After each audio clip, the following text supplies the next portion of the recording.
بسم اللہ الرحمن الرحیم۔ صرف 5 منٹ کا مدرسہ قرآن و حدیث کی روشنی میں 288واں دن 18 شوال المکرم۔ نمبر 1 اسلامی تاریخ۔ ام المؤمنین حضرت جویریہ بنت حارث رضی اللہ عنہا۔ حضرت جویریہ بنت حارث رضی اللہ عنہا کا تعلق ام خزاعہ کے خاندان مستلق سے ہے۔ غزوہ بنو مستلق کے قیدیوں میں جویریہ رضی اللہ عنہا بھی تھی، جو تقسیم میں حضرت ثابت بن قیس رضی اللہ عنہ کے حصے میں آئی۔ یہ اپنے قبیلے کی شہزادی اور رئیس کی بیٹی تھی، اس لیے باطی بن کر رہنا گوارا نہ کیا۔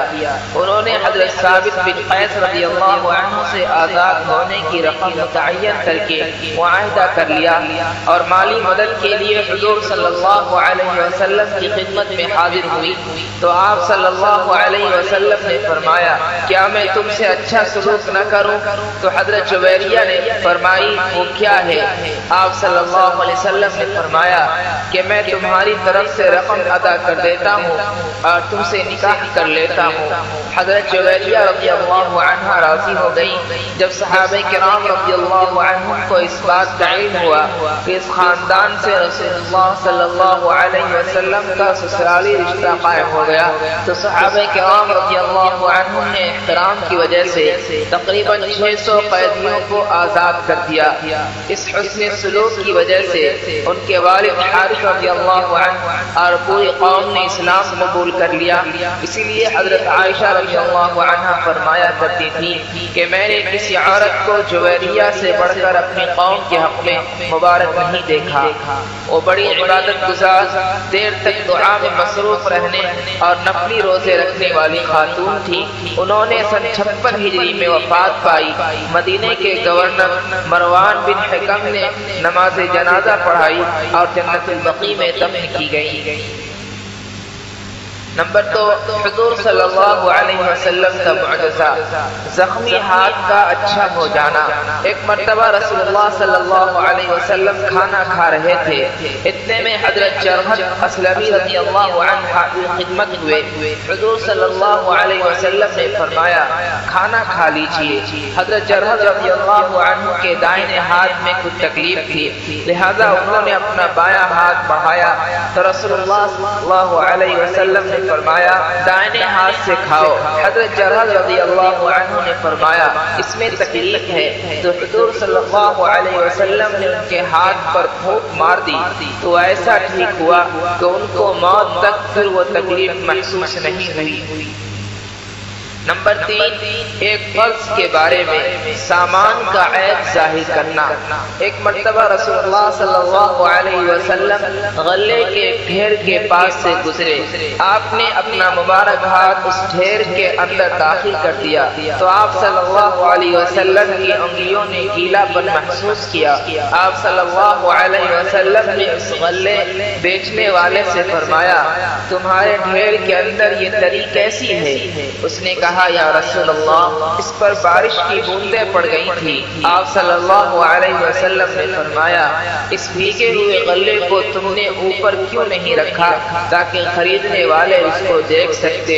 سنو، جس نے دھوکہ دیا وہ ہم میں سے نہیں۔ خلاصہ، جو سامان بیچا جا رہا ہے اگر اس میں کوئی عیب ہو تو اس کو ظاہر کر دینا، یعنی خریدنے والے کو بتا دینا ضروری ہے۔ نمبر 4 ایک سنت کے بارے میں دنیا و آخرت کی کامیابی کے لیے دعا۔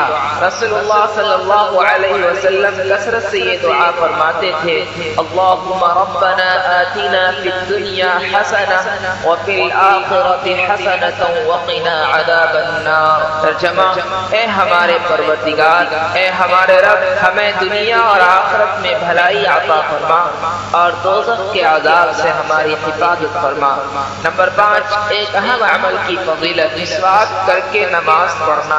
رسول اللہ صلی اللہ علیہ وسلم نے فرمایا، مسواک کر کے پڑھی جانے والی نماز بغیر مسواک کے پڑھی جانے والی نماز سے 70 گنا افضل ہے۔ نمبر 6، ایک گناہ کے بارے میں قرآن سننے سے روکنا۔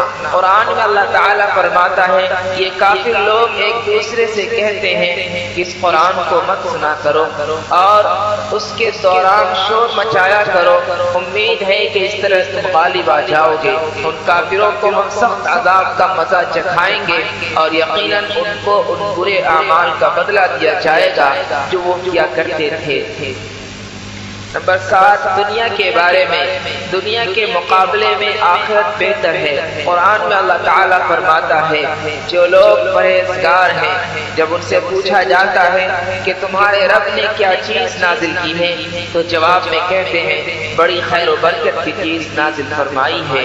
جن لوگوں نے نیک اعمال کیے ان کے لیے اس دنیا میں بھی بھلائی ہے اور بلا شبہ آخرت کا گھر تو دنیا کے مقابلے میں بہت ہی بہتر ہے اور واقعی وہ پرہیزگار لوگوں کا بہت ہی اچھا گھر ہے۔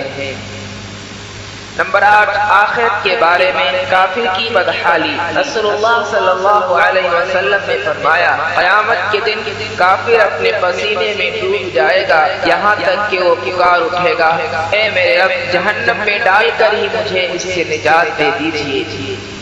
نمبر 9، طب نبوی سے علاج۔ سفرجل یعنی بہی سے علاج۔ رسول اللہ صلی اللہ علیہ وسلم نے فرمایا سفرجل یعنی بہی کھایا کرو کیونکہ یہ دل کو راحت پہنچاتا ہے۔